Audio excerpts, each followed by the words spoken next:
Good morning, everybody. Thanks for coming today. This is the 2025 Analyst Day for Church and Dwight. We got a big crowd with us today. Got the entire management team. We got a couple of casualties due to the flu that's going around. So let's begin with the safe harbor statement. I encourage everybody to read that after class. And here's a list of the people who are going to be here today, all the presenters. Got Kshitij Chhabra from SBD. We've got Mike Reed from International. Got Surabhi Pokhriyal for our Chief Digital Officer. You know, it's the Rick and Matt show as usual. We got Stacy Ramstead, who's our CMO, and Carlos Linares. You haven't heard from Carlos in the past. He leads R&D and innovation for the company. All right, long agenda here. I won't read it to you, so let's kind of jump right in. But I'm going to start with 2025 is the 35th anniversary of Church and Dwight being listed on the New York Stock Exchange. And you can see the chart there. If you adjust for stock splits, it was $1 a share down back in 1990, and you can see we're well over $100 today. Here's kind of a fun fact. So if you invested $1,000 in Church and Dwight in 1990 when it was first listed, it'd be worth $114,000 today. So that's kind of a mark of a consistent company. And the fellow on the lower left is Dwight Minton. And Dwight Minton became the CEO, I think, in 1969.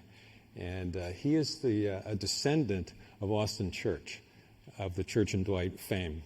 So he's the last family member of the company to be a CEO. And he succeeded his dad, who was CEO before him. So I'm the third non-family member who's CEO of Church and Dwight, and Rick will be the fourth. So fun fact. So let's look back at 2024. As you all know, if you've been following our story, organic sales growth, we beat our algorithm, all three businesses, U.S., International, and SBD. We have 7 power brands, represent 70% of our revenues and profits, and 5 of 7 increased their market share. Our algorithm for our marketing spend is spent about 11% annually, and we spent over 11 in 2024. Innovation, it's a big number for us this past year. So if we grew our organic growth 4% on a full year basis, half of that came from new products that we launched in 2024. And that's incremental growth year over year, came from new products.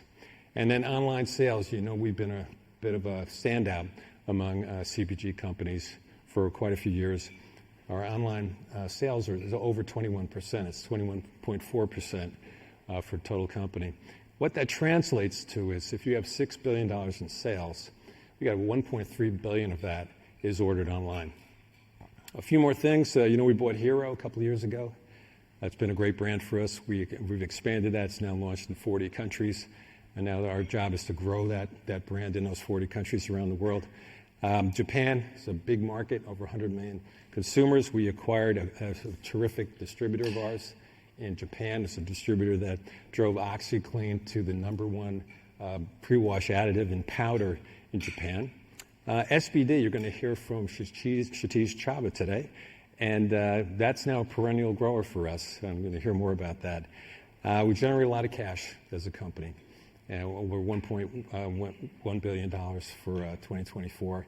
And we got a lot of dough on the balance sheet, almost $1 billion of cash at year end. And we're all dressed up to buy some businesses going forward.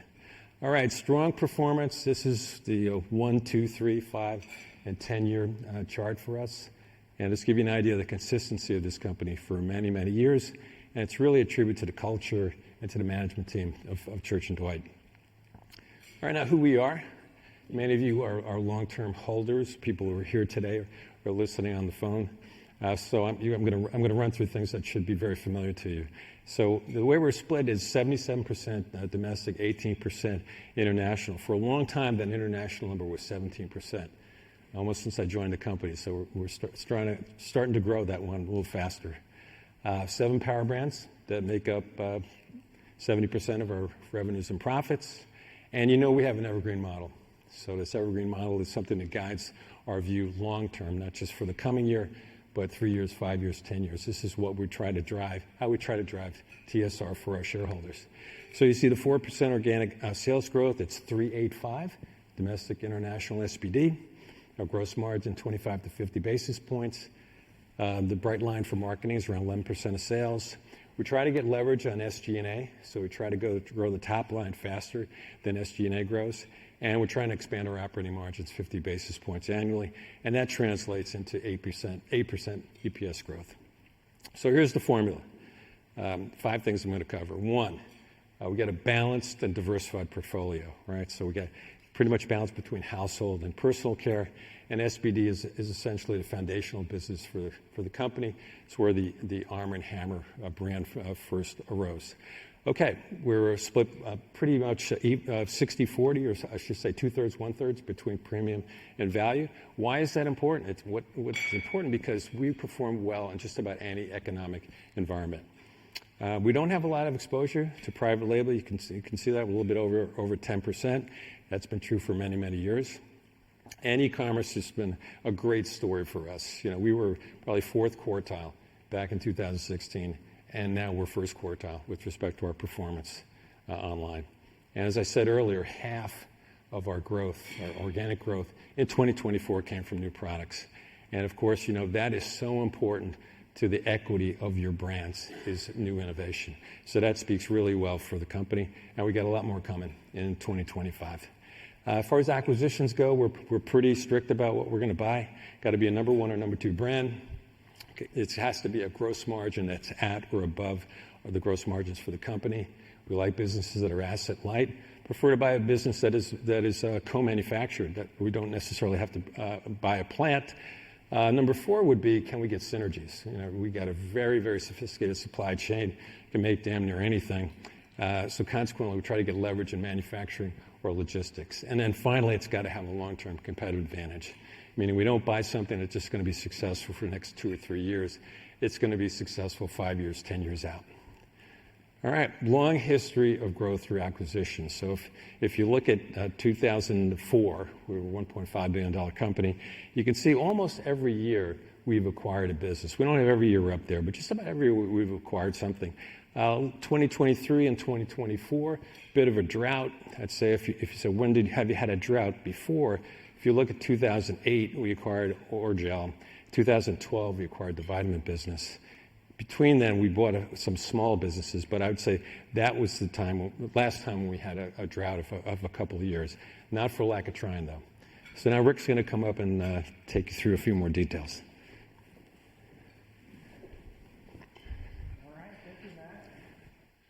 This is probably one of the last times I'm going to go through detailed financials with you guys, okay? Q4 2024, we ended the year with momentum, right? We had 3.5% reported sales growth. Our outlook was 1.5 to 2.5. It came in better than we expected. Our share gains for the quarter, 5 of 7, or for the year, 5 of 7 of our brands grew share, right? Those are the important brands that are driving the company. 4.2% organic came in better than we thought too. 2 to 3% was our outlook. Gross margin came right where we thought it was. We called 110 basis points for the full year. That implied flat for the quarter. And then for EPS, we were up almost 19%. So just really strong ending to the year in the quarter. So for the full year, 4% net sales growth, 4.5% organic sales growth, 3.5% for domestic, 9% for international, and 7% for SBD. So just really broad-based growth across the company, across the divisions, back to 110 basis points of gross margin. You're going to see in a minute, we're back to 2019 levels, which is fantastic. Marketing, this is where we spent incrementally. We ended up at 11.4%. So we spent significantly more than we originally thought. And this is really just, again, to have momentum as we entered in 2025. And then 8.5% EPS growth. And we generated $1.16 billion of cash. You're going to see in a minute, 2025, we think we're going to be right around the same number. So just generating a lot of cash. Our free cash flow conversion is around 115%, and that gives us a lot of optionality. So look ahead.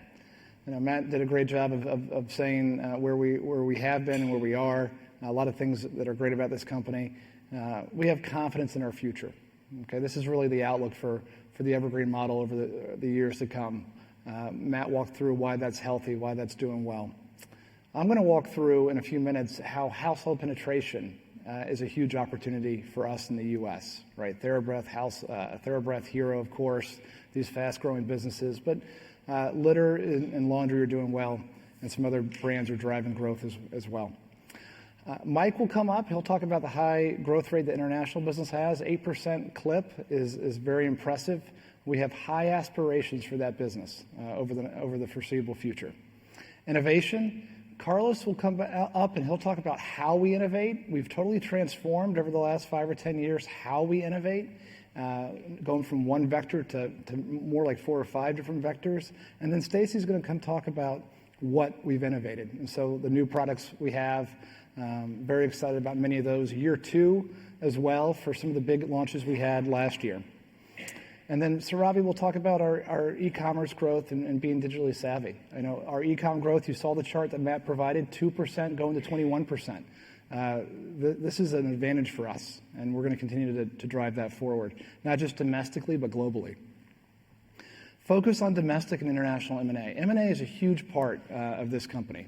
So here's a new slide. This is back in the year 2001 or 2000, we had one power brand. It was Arm & Hammer. We were a $1 billion business. Fast forward 24 years, and Arm & Hammer is around a $2 billion business, right? Mid-single-digit CAGR over 20 years plus. You know, that brand is known and loved by consumers across many categories. It's rare to have a brand that can play in so many different categories. And then that means we have $4 billion of businesses and brands that are not Arm & Hammer. And that ability to identify, acquire, integrate, and grow brands and businesses is a competitive advantage for us. And we're going to keep that and hold that dear, and we're going to continue to do that as well. Okay, moving to the U.S. story. We are hiring a new U.S. president and a new CFO, but today I am the U.S. president as well. So domestically, our algorithm is 3%, right? The company is 4, we do 3, 8, and 5. Okay? We have a long track record of growth organically in the U.S., and we have a lot of confidence in our future. 3.5% this year. Why do we have confidence in our future? We're leaders in growing categories. You'll see in a second, our categories are largely green. We thrive in difficult environments. Why? Low exposure to private label, but also household and personal care are balanced. And then our acquisitions have room to run.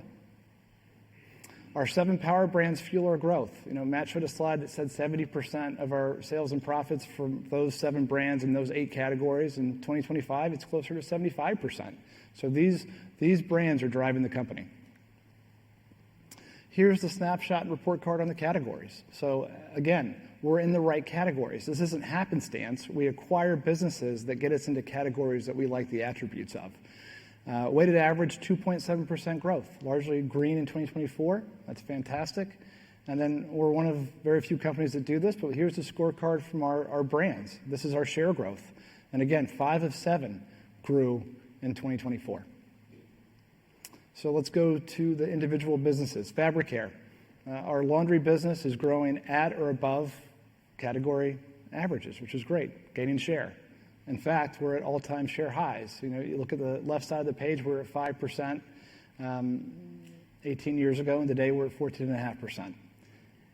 And why is that? Well, one thing that's working really well is our good, better, best strategy for Arm & Hammer laundry detergent. An orange bottle is our value brand. Arm & Hammer with Oxy's in the middle, which is our better offering, and then Deep Clean's our best offering. Right? Consumers are picking up Deep Clean and they're sticking to it. The incrementality rate on Deep Clean is very impressive. Stacy's going to talk a little bit more about new products around Deep Clean, so stay tuned for that. Cat litter, same. We're growing at or above category rates. This is actually doubly impressive because a competitor was out of stock last year, and so we largely maintained our share despite that, which is a great result. Hardball is a big opportunity. This is lightweight litter, and a year ago we were around a 4 share. Today we're around an 8 share, a 7.5 share.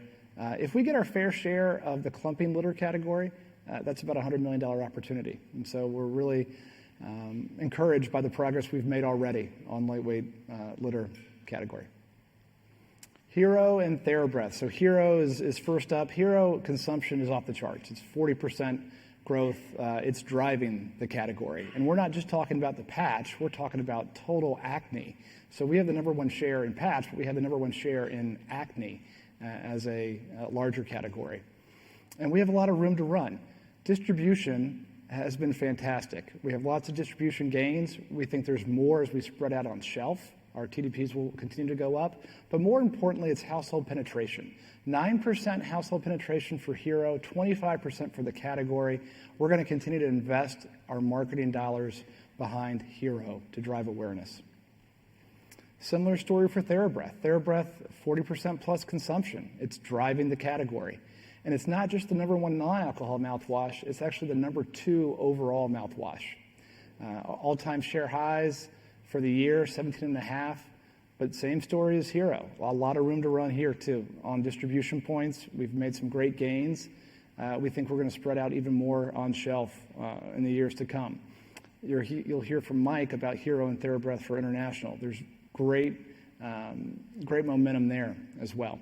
So household penetration, we're a 10 share in households for TheraBreath, but look at mouthwash. 65% of households have a mouthwash. And so, again, we're going to invest marketing dollars and innovation behind this category. And as you look at the trend line over a long period of time, that just shows that we're the number two mouthwash, and we've been that way for the last 3 or 4 months. And then Batiste. Batiste is a category and a brand that is has great growth. Mid to high single digits, and we're gaining share in Batiste as well, hitting all-time share highs. You're going to hear about innovation and even maybe some ad campaigns from Stacy, our CMO. Vitafusion, vitamins. This is a business that has declined a bit, but let's take a step back. Here is the category. The category doubled over the last 2 or 3 years. Went from $1.5 billion to $3 billion. It's stabilized and is flat now for these last 3 years. What's happening now? We're down a bit. We're down double digits. The good news is the category is starting to inflect, right? That's a green shoot that's happening. And what are we going to do about it? We brought forward and rapidly, we broke glass in the organization to move innovation at a very fast clip. So we're launching an entirely renovated portfolio. This goes across all of our SKUs in terms of new and improved formula. That's number one. Number two, we're launching our most powerful vitamins ever. This is Power Plus Multivites. Stacy will go into a little bit more detail. And then third, there's a real need for sugar-free in the category. And so many of our variants will be available sugar-free. So these aren't me too innovations. These are going to be large investments in innovation, and we're going to support that with the marketing that it needs to be supported with. This is in my opinion, this is what's going to help drive that business forward. And new products. So with that, I'm going to introduce Stacy, who's our new CMO, and she's going to tell you about what we have on tap for 2025. Thank you. Hi, everyone. How are you? I am so excited to be here and to talk to you about our new products. So we're going to have a little bit of fun, okay? So let's start first with a review of what just happened in 2024. Matt mentioned that our new products drove 50% of our incremental growth for the company. So what you see here are 3 of our heaviest hitters. So let's talk first about Deep Clean. When dirt and stink run deep, we want you to clean deeper. And you do this with Deep Clean. And our consumers absolutely did that in 2024. So Deep Clean established that best tier category, but also drove incremental growth for the brand. So next up, we have Arm & Hammer Power Sheets. And this really marries the Arm & Hammer Clean with the convenience as well as the mess-free format of a power sheet. So this allowed us to tap into the fastest growing segment in laundry. And last and certainly not least, we had Arm & Hammer Hardball. Arm & Hammer Hardball is our technologically advanced hardball lightweight litter. And so that makes cleaning your litter a breeze. So what I love about this story is, one, there is a tremendous amount of runway with these items. So we're going to definitely invest in growing awareness and trial of these items so we can drive incremental growth in 2025. But furthermore, we're going to expand on each of these in 2025, so I'm going to take you through some of that. Okay? All right, but before we get to our first innovation for 2025, let's take a look at the free and clear segment within the laundry category. This is a huge segment. It's $1.3 billion, and it has absolutely been skyrocketing over the last couple of years. Now, we already have some products that fit within this space, but we have identified an opportunity to capture an additional over $20 million in incremental opportunity. So I'm going to talk you through how we're going to do just that. All right. So our first new product for 2025 is Arm & Hammer Deep Clean. This is our free and clear detergent. And so, as you would expect, this is catering to the consumer with more of a sensitive skin, and it's certainly free of all of what you would expect. But the real game changer with this item is that we are the only brand with the Skin Safe certification. And this is something that's very meaningful to consumers, as it gives them the assurance on product quality and safety. All right. So continuing with that theme, I'd like to introduce you to our Arm & Hammer Power Sheets in a fragrant-free format. So this is what I call uncompromised clean. So this is dermatologist tested, it's free of dyes and perfumes, but the real breakthrough is that this item has 50% more cleaning than the leading value brand, because our consumers do not want to compromise with their product choices. All right, last but not least, we have Arm & Hammer Plant Power. This is our clumping litter. And what's the scoop? The scoop is this. We are bringing our hardball technology into the natural segment. And this is why this is such a big deal. Consumers who buy natural litter feel that it doesn't do as good of a job to control odors. And that's because many natural litters will use additives, and those additives lead to mushy or brittle clumps. So with our hardball technology, we do not use additives in our natural version for superior clumping. So we really think that this is going to do very well in the natural segment, and believe if we were to get our fair share, this could be over $30 million for this product launch. All right, and that would be incremental. So moving on, and Rick stole some of my thunder here, we are going all in on VitaFusion, and we have 3 new initiatives planned for 2025, and we really are moving at lightning speed to make this happen. We are first going to introduce a new and improved formula. People, this is going to take taste to the next level. So I want you to imagine a burst of flavor, a velvety smooth texture. This is with our innovative heat-resistant formula and softer chew. So not only that, we've also given our multivites a kick with 10% more vitamin A, C, and E. So really excited about this launch. All right, what's up next? We've got VitaFusion Power Plus Multivites. This is our most advanced formula. We have formulated with 100% daily value or more of 10 essential ingredients. This is more than any other gummy in the market. And then we've supercharged our advanced formula for adult multis with calcium.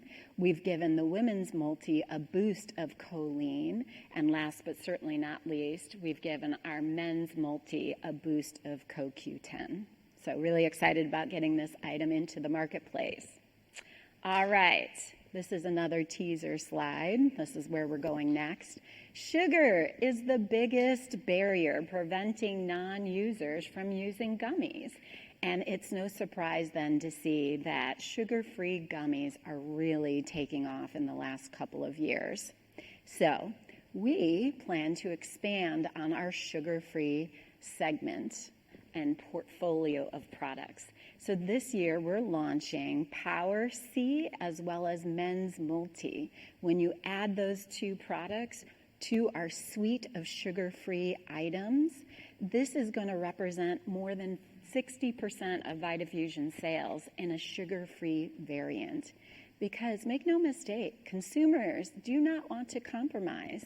We want to give them that same great update to the taste experience, but in a sugar-free formula.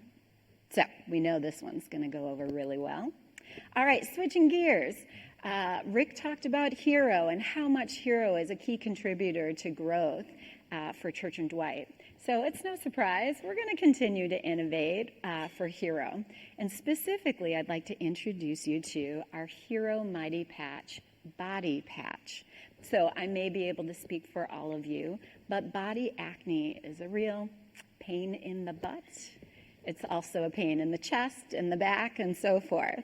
So it makes sense that we launch our largest patch. We call it our XXL patch, which is over 3 times the size of our next biggest patch, which is the Surface patch. But again, the real game changer here is the notches that we've built into this patch. And so with these notches, it's for better adherence to your curved body parts. Also, when you move, it adheres to your skin, so it stays put exactly where you want it and still gives you that same absorbing gunk within 6 to 8 hours that we're known for with our Mighty Patch Pimple Patch. But now we can take care of that back knee and chest knee and so forth. So we're really excited about this item. So the last new product that I have for you, and this is just for the first half of this year, is I'd like to introduce you to Batiste Light Dry Shampoo. Because some days do call for a lighter dry shampoo, like day 3 and day 4. But even more importantly, we know that non-users do not want that white residue or that gritty texture that they can get sometimes from a dry shampoo. So I'm going to say to you that this is a triple threat. Our Batiste Light Dry Shampoo has no white residue, a lighter feel, and a beautiful soft fragrance in our mellow melon and matcha zen flavors. So again, consumers don't want to have to compromise. They're going to get the same great superior Batiste efficacy, but now in a lighter formula. So I'm really excited about this one. All right. So I feel like I could not be leading marketing for Church and Dwight without showing you a spot or two. So I do have 2 creative spots that are finished. They're ready to go. So you'll be seeing them first before anybody in the marketplace. And we are launching Batiste Light Dry Shampoo with these 2 new spots. So if the people behind the scenes could play the video. Wait, Batiste Light actually leaves no white residue?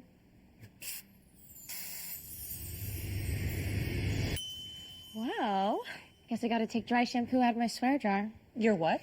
My swear jar. Full of all those things I've sworn off forever. Who's that? Oh, that's just my ex. So, baby. He's cute. I know. Batiste Light Dry Shampoo. A lightweight finish with no white residue. Batiste? It goes on light? Dry shampoo? Not for me.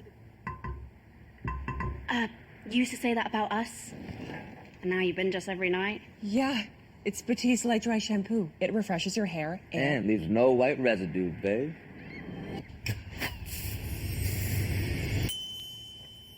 Okay. Now I'm hooked. Batiste Light Dry Shampoo. A lightweight finish with no white residue.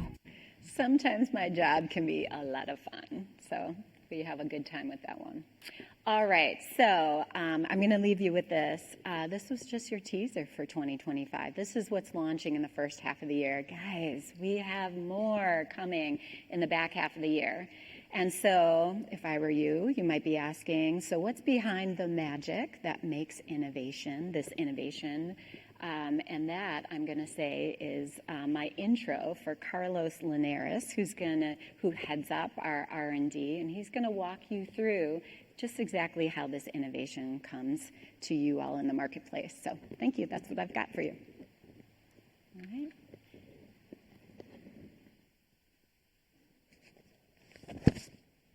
Okay, thanks, Stacy. So a tough act to follow is the marketing and the ads. All right. So I'm here to talk to you a little bit about how we think about innovation and how we've kind of transformed innovation. And just a quick thing about myself, we haven't been in these forums, but so I've been doing R&D innovation for now close to 40 years.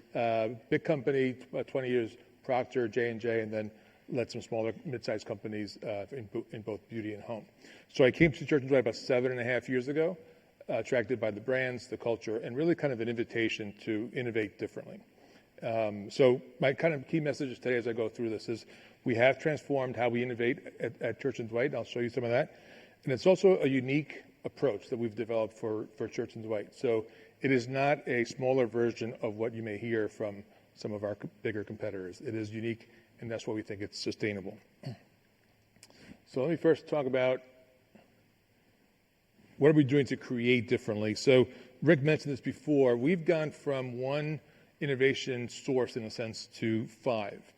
And not only are they additive, really the challenge here is how do you make them complementary and not competing? And I think that's part of what we do differently at Church & Dwight. So I'm going to kind of give you a couple of different levels of why this complementary connection is very different for us. So when I joined the company, you kind of look at our portfolio and it continues to grow.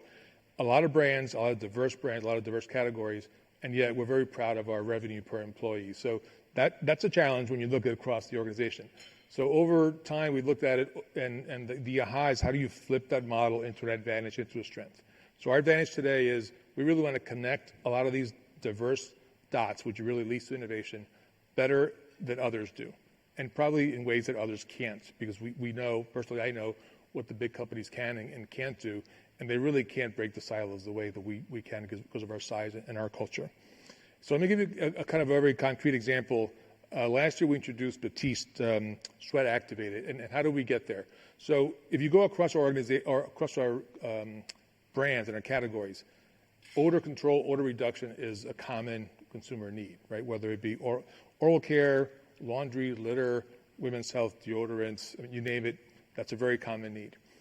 So rather than attack that individually by R&D department, in a sense, we create these platform teams that go across and try to create scale. So the idea is, hey, if you're looking at odor, talk to each other across the organization and connect those dots better than others. And when we go talk to the outside world and our partners, we go to them as a company, not as an individual business unit. So the Batiste story is one of our partners identified some things, some technologies that were really existing in other categories, and we were the first to bring them over into hair care. Others could have, but they never did because they're not really talking to each other, right? They're very vertical in how they do it. So that's kind of a bit of our magic with connecting these diverse competencies. And if you kind of elevate that to these 5 innovation sources, it's kind of the same story. Other people could do this, but in most companies, they've got one kind of dominant work stream for innovation. We've got these, and they're not really competing. They're really complementary. So today, kind of end result is more than 50% of our pipeline is coming from these new innovation sources. So not only are we adding in terms of the contribution, but the total pipeline is actually now much better than it ever was before. So kind of once you have a great, robust pipeline, in a sense, now it's about making choices. So this is our other unique way of looking at our innovation across our categories, which is this very simple grid around science-based innovation versus business growth. But this is really driving our behavior when we have a good, strong portfolio, is how do you make them bigger, kind of the arrows here. So whether it be choosing where do we make the marketing investments, where do we leverage these across different channels, or where do we leverage these across international. It's all about creating the scale once you find something that you really, really like. So when you step back, today our innovation portfolio is more balanced than it's ever been before across all the types of innovation. We have more transformational innovations, which are what we call our blue box. It's the upper right-hand side. Stacy mentioned a few of those. We're very proud of all of those that are there. Sheets in particular, I've never seen a product where from early development all the way to launch, the consumer has loved them all the way through. We've never had a negative reaction to that product. It's really intuitive and loved. And we've got more coming. So Unfortunately, we're here in the beginning of the year. There's some things that we'll reveal later on in the year because it's too soon, but we've got a very strong pipeline coming. And the last thing is we got bigger bets, and that's just kind of the top of this grid here. We've got a lot of products. Stacy's mentioned a few of these. I'm not going to go through the list, and then Mike is going to talk a couple of these in the international portfolio too. Okay, and let's just talk results. So basically, if you look at all these together, we have now increased and accelerated our incremental net sales from historically it was 1 to 1.5 to 1.5 to 2%.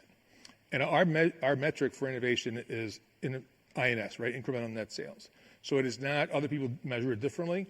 This is not gross sales. This is post cannibalization. So we're not just looking at replacing our products.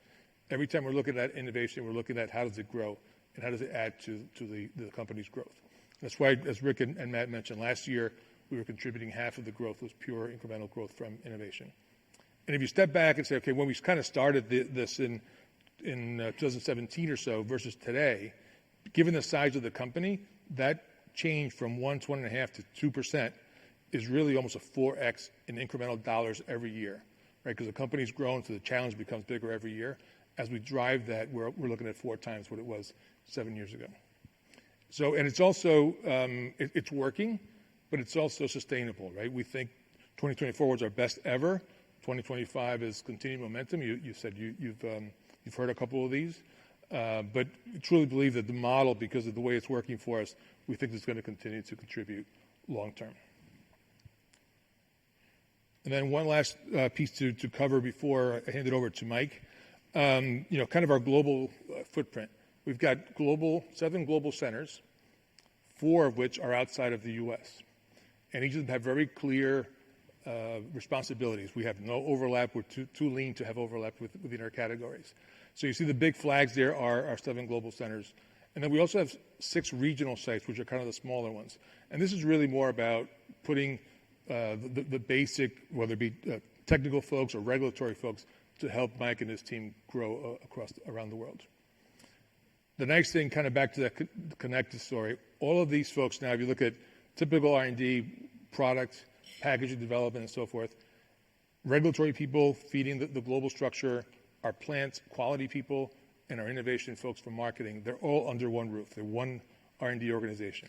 So that's why for us, that power of that connected team, again, it's another thing that probably the big guys can't do. They're much more vertical. The smaller guys don't have that luxury either. So it's another one of those advantages. Everybody's now marching towards a really humming innovation engine, to be honest.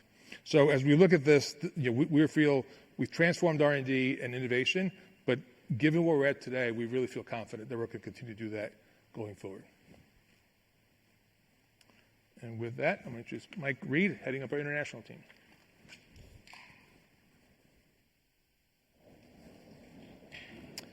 Good afternoon. My name is Michael Reed. I lead our Consumer International Division as well as our Specialty Products Group. And I'm delighted to have Kshitij Chhabra with us here today. So he'll take us through the SPD business in a few moments. So I'll focus on the international story. As you know, our evergreen model for international is 8% organic growth per year. And just to ground everyone, we're about $1.1 billion in size.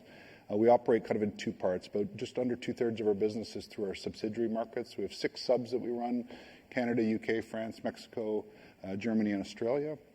The rest, the 37%, we run through our GMG businesses, our global markets group.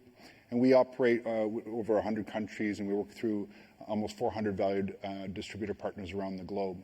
And we support that with 5 regional offices, one in Shanghai, one in Singapore, one in Mumbai, London, and Panama. And those offices continue to grow and add resources in order to support the growth that we've got in those respective regions. 2024 is an outstanding year and certainly capped off with a great Q4.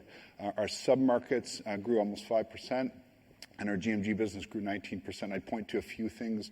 Certainly over the last couple of years, we've had increasingly better service levels. That's one key part of it. But more importantly is we've had really consistent growth across the market, strong portfolio management, and we've really leveraged some of our new acquisitions, particularly here on TheraBreath. They've been really strong drivers for us.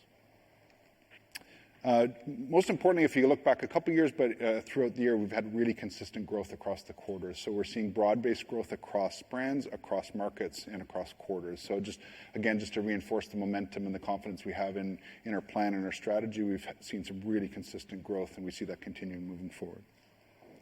If you look back over the course of the last 10 years, we had a little bit of a blip certainly during kind of COVID and some of those kind of tougher years, but kind of X that, we've had really strong consistent growth for a really long period of time, and we now have elevated our evergreen model to 8%, which we're really confident in. This came up earlier around, we have about 18% of our business is international, and that's still a fraction versus many of our competitors that have been on their international journey a lot longer than we have as a company. So this really gives us the opportunity and the momentum to keep growing. There's a lot of runway, both from a geographic point of view and also from a brand expansion point of view. So we see this not as a bad thing, but actually as real opportunity for us to grow, and we're growing at a really fast clip. I think most notably is our brand portfolio travels extremely well. And we leverage kind of three parts. One is we do leverage our U.S. power brands like Arm & Hammer, OxiClean, Vitafusion, et cetera. Those perform strongly across the globe in their respective categories. We also have a unique set of brands that are either internationally only or largely been built out of international. Those are mostly OTC and personal care brands like Batiste, Sterimar, Femfresh, Gravol, et cetera. Those are really high-performing brands in many, many markets. And then I think we're doing an increasingly good job of accelerating our acquisitions and getting them to market quicker and having them be a bigger part of our growth story. Hero and TheraBreath certainly are the two notable ones there. Speaking of Hero, so last time when we were here, we talked about kind of how quickly we're going to roll out Hero to over 40 countries. In 2023, we moved to 12 pretty quickly where we could get registrations. We've moved to over 40 in 2024. We'll be in over 50 early in 2025. So this is the fastest we've rolled out a brand as we've acquired from a U.S. business and taken it globally. And that'll become the blueprint and the playbook for us on future acquisitions. But a really great job of getting this to market really quickly, and we're seeing really strong success as a result. Sterimar, which we haven't talked a lot about in the past, is one of our biggest brands internationally. It's in over 90 countries. This year we're celebrating our 50th anniversary, but really high CAGR growth for us. We have a very strong portfolio within the natural nasal hygiene space. This is a really important brand internationally that continues to grow and is a really important part of our portfolio that's a little bit different than what you'll hear from the U.S. domestic team. Stacey touched on the importance of innovation in Batiste. We've certainly benefited that on our active SKUs, both sweat and touch activated. They've been really incremental additions to our international portfolio. Batiste is the world's largest dry shampoo brand, widely distributed and a really strong grower for us. But innovation is a critical part of that, and we're seeing some really strong results in all our key markets. OxiClean has been a really great driver for us and a focus, and it's not available in a lot of markets yet, but will continue to grow in terms of market expansion. But 20% growth last year, and that's increasing our CAGR over the last few years. We are the #1 powder brand in both Canada and Japan, and we've since just launched into the liquid segment in our Japanese market. So really exciting opportunity for OxiClean to continue that momentum. It's got a long runway ahead. And then finally, from a brand point of view, I'd just touch on Power Sheets. So we don't have liquid laundry in many of the markets around the world, but Power Sheets is something we have pushed into. It certainly gives us an opportunity to establish a new segment in many of the world's geographies. We got into 12 markets in 2024.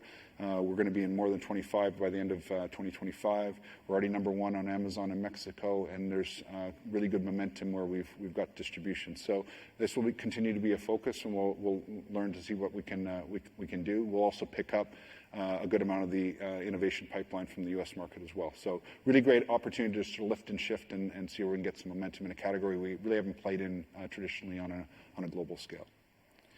So we've got lots of things we invested in and lots of confidence in where we're growing as a brand, or as a division rather. What I would point to is there's a few things here that's not an exhaustive list, but I think they're notable ones. In the middle of this year, we made an acquisition of a long-time valued partner in Japan, which is the Graphico team. We see Japan scaling up over the next number of years as we add additional brands to the portfolio. We've implemented a major global ERP system, so it's easier for us to kind of work with on a global basis, and as we grow, our partners and can kind of grow with us. We widened our regulatory and IT infrastructure quite significantly, and that is kind of lines up with the regional offices we have around the globe.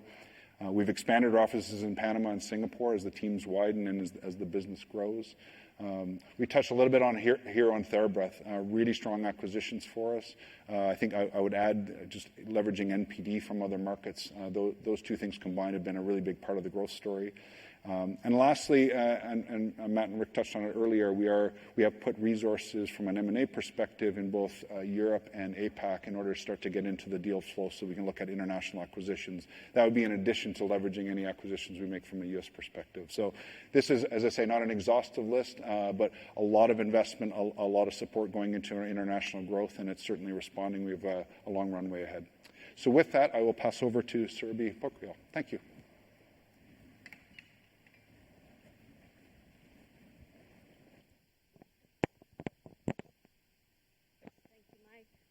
Good seeing you all today. Introduction, Surabhi Pokhriyal. I lead all things digital, e-commerce, media, and optimization for Church & Dwight. I am super excited to represent our mighty batch of digital growth team at Church & Dwight. So this is the mighty batch I speak about. This is from our offsite where we were rowing, where the U.S. Olympics team rows. That just tells you the kind of caliber we have, not in rowing, but in digital for sure. And we row all in the North Star direction of accelerating e-commerce and media for the organization.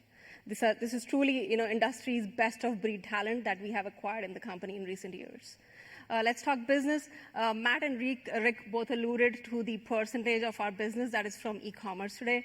It is 21-point-something%, way up head, shoulders, and torsos from a lot of our competitors. We are, if not the top tensile, top quartile for sure in all of CPG in terms of e-commerce. I do want to remind that we are not in the business of calculating how much of our business is from e-commerce. We just are present wherever our consumer is present. And especially after COVID, the convenience of buying online, right? Whether it is your 2 a.m. melatonin you need with your last miler or your cat litter box that needs to be delivered at your front step, the consumer just loves convenience, and we are riding that wave and making sure our products show up wherever they need to show up. So this is that incredible trajectory. As you look at earnings from our retailers even, you will notice a lot of them have started publicly speaking to the amount of growth they see from e-commerce. So you can connect the dots there of where the retailers are getting bulk of their business and where manufacturers like us are making sure we are getting a lot of our business as well. Let's talk share. So we have 7 power brands that you know of. 4 out of the 7 power brands have done incredibly well in 2024, where we are not just maintaining, but growing share.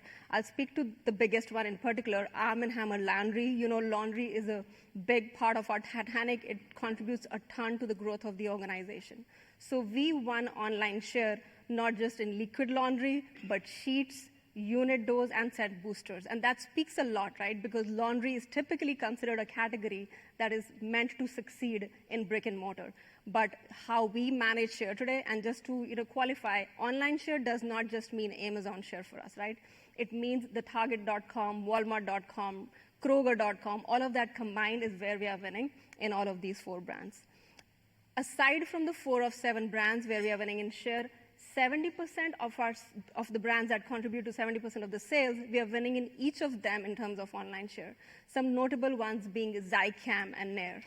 TheraBreath, of course, you know how phenomenal TheraBreath and Hero have been to our story. Hero has been a digitally native brand, so it's doing much more successful as we gain bigger and bigger brick and mortar distribution. I'll start this section just by regrounding us in terms of what our approach is, right?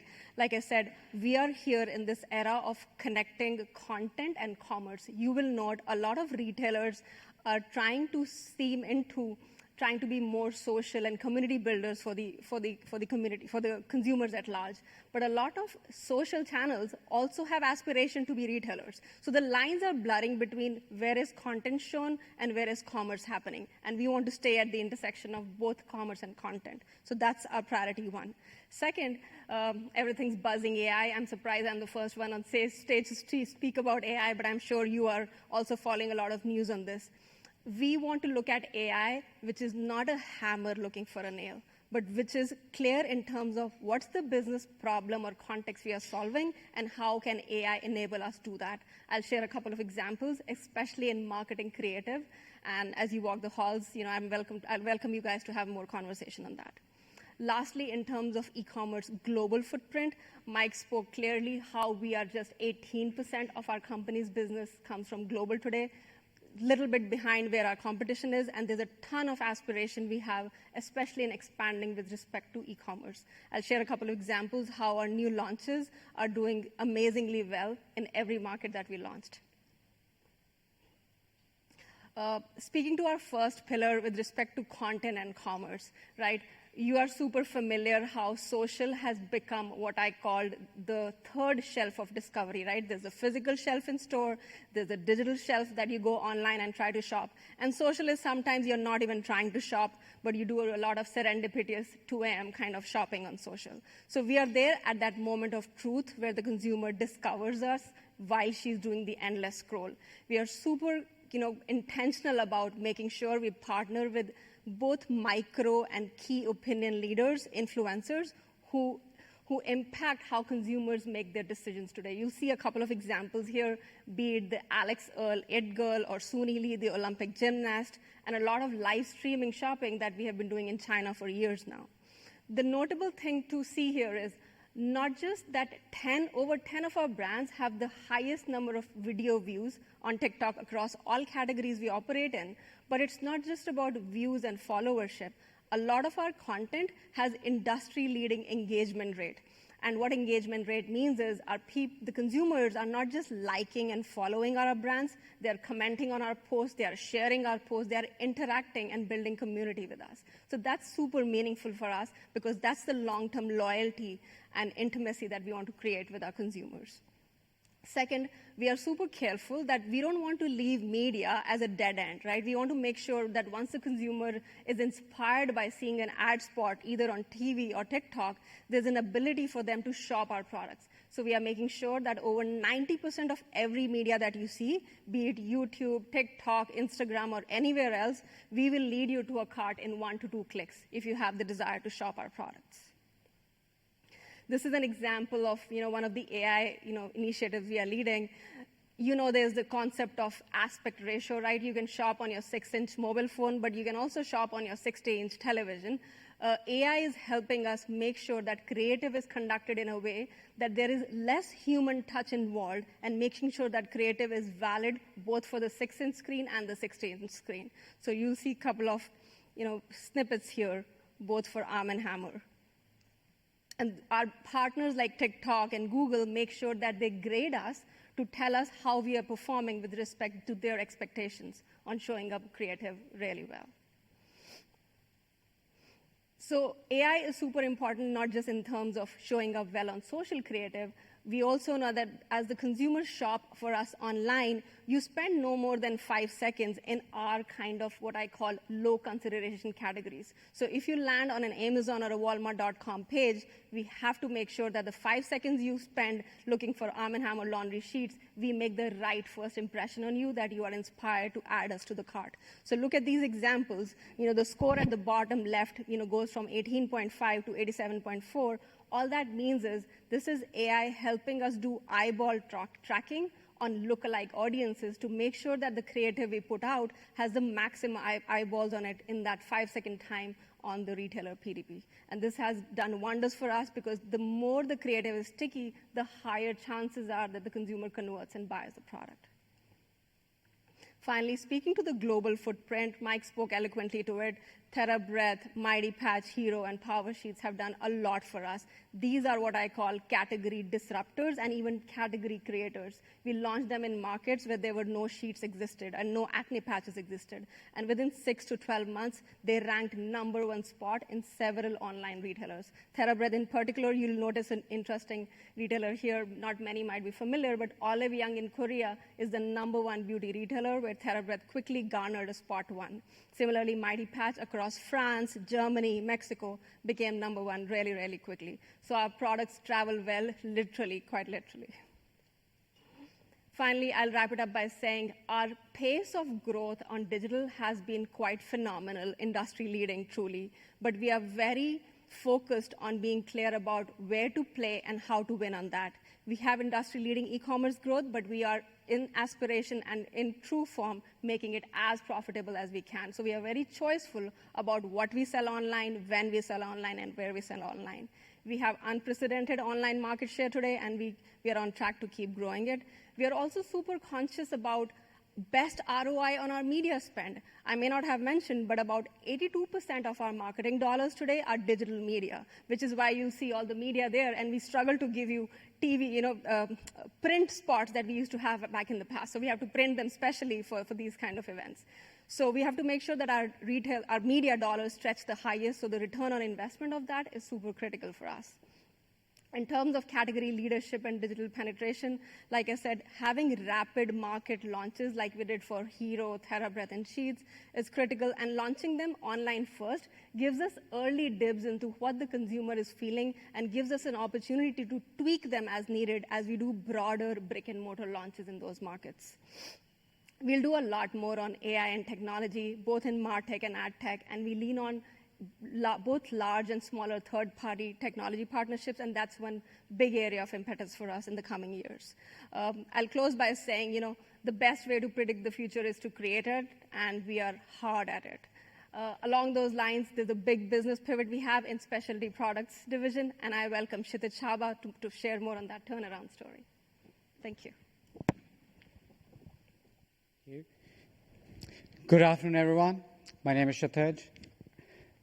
I'm the leader for our Specialty Products Division. It's really my honor and excitement to share with you the B2B arm of the company.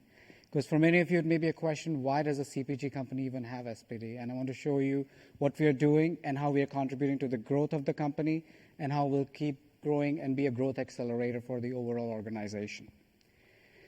As you all know, our evergreen growth model target is 5%. So let's see how we did last year. Last year as a division, we delivered over $300 million in revenue. It split 60% on our animal nutrition business and roughly 40% under our specialty chemicals division. But let's take a moment to look under the hood. What really is SPD, Specialty Products Division? Specialty Products Division has three businesses. The largest business we have is animal nutrition. I can ask you around, how did Church & Dwight enter animal nutrition? It's very, very simple. We sell Arm & Hammer. Hopefully all of you are a user of our Arm & Hammer, which is the baking soda. You see samples here. Chemically, that's sodium bicarbonate. That same sodium bicarbonate, the company started feeding many, many decades ago to dairy cows. It helps with food digestion as well as better milk production. That's how we entered the world of animal nutrition. And now you fast forward, we are manufacturing both feed supplements, marketing and selling, but also pre and probiotics. Now, there are lots of companies that say they sell probiotics. So what's special about us? We are truly unique. What we do, you can buy, if you're running a dairy operations or a poultry farm, you can buy probiotics. Everybody will ship you in a bag, and that's their probiotic sample. But what we do, we go to your operation. Let's say you're running a dairy farm. We'll come to your operation. We collect samples. We send those samples to our lab in Wisconsin, where our scientists analyze those samples, run it against our library of probiotics. We have over 82,000 probiotic strains. And then we match that for your unique need and create a truly customized solution. And we sell that under our Certillis brand. It's a great product that we are very, very proud of, and you're going to see more about it. Our second biggest business is performance product. This truly is the core of the company. Performance product is where we sell, again, Arm & Hammer sodium bicarbonate. Remember the same baking soda I talked about. It's where are we selling it? Instead of selling in the half-pound bag or a pound bag that you buy, or you may buy at large box chains with 5 pound, we sell at 50-pound bags like you see on the screen here, or maybe up to 1,000-kilo tote.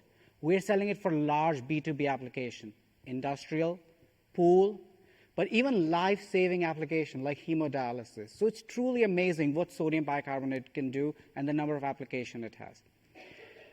The third business that you may not have heard a lot about is our B2B business. This is where we take all the amazing brand the company has, Church & Dwight. We customize their packaging, and we sell them for commercial and professional applications in different channels, from Janssen, food services, hospitality. It's small, but I'm confident this business is poised for growth, and you'll hear a lot more about, not just today, but in coming years from us. So SPD, I joined the company roughly 2 years back. And when I came and I analyzed the results, as you can see, we have had inconsistent performance. So one of the very first thing we did as a leadership team, we looked at it and we said, what's our strategy going forward? We created a new vision for SPD, and we launched a new strategy called SPD Reimagined.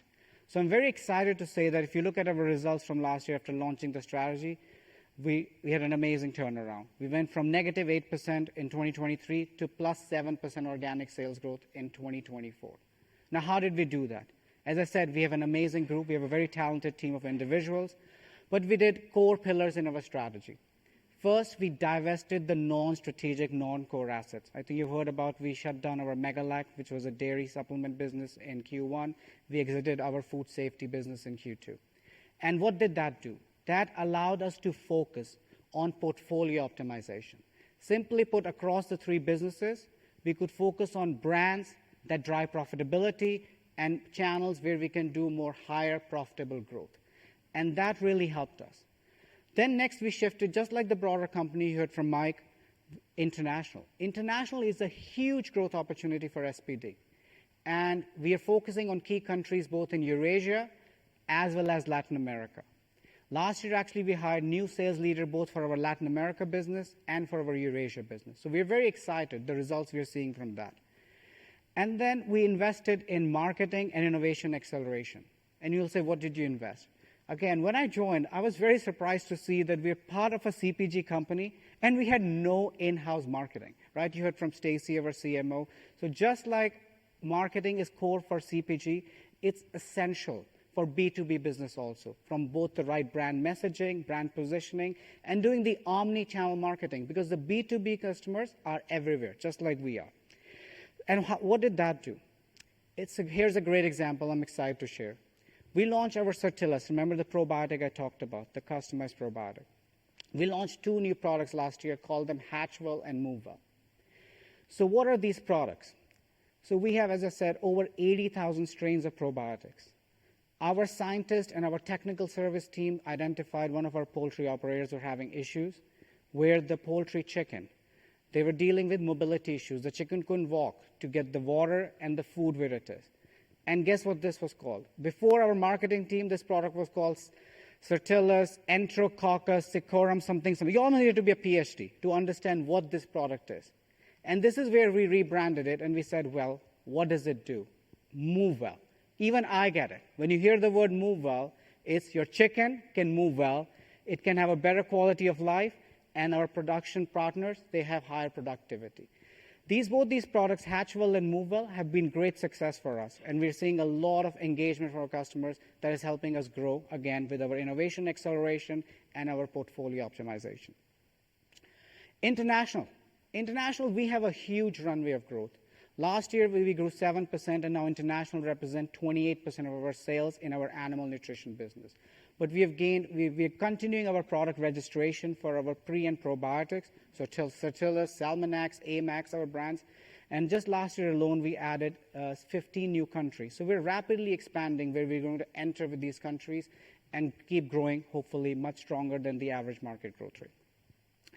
So to summarize, I'm very excited. Hopefully you can hear that SPD is going to be, as Matt said, perennial growth driver. We're going to keep driving 5% based on these pillars. We're focusing on the right brands that will drive the portfolio optimization. International is a key, and we're excited with the growth we are seeing there, and building on the whole strong marketing team that we have created and innovation acceleration. So it's going to really lead the way. With that, I'll pass it back to our CEO, Matt Farrell. Okay, thank you. Hey, many of you know I've been with the company for 18 years. And the one thing that's remarkable about Church & Dwight is its consistency. And maybe we'll wonder, how does that actually happen? And what we're known for is execution.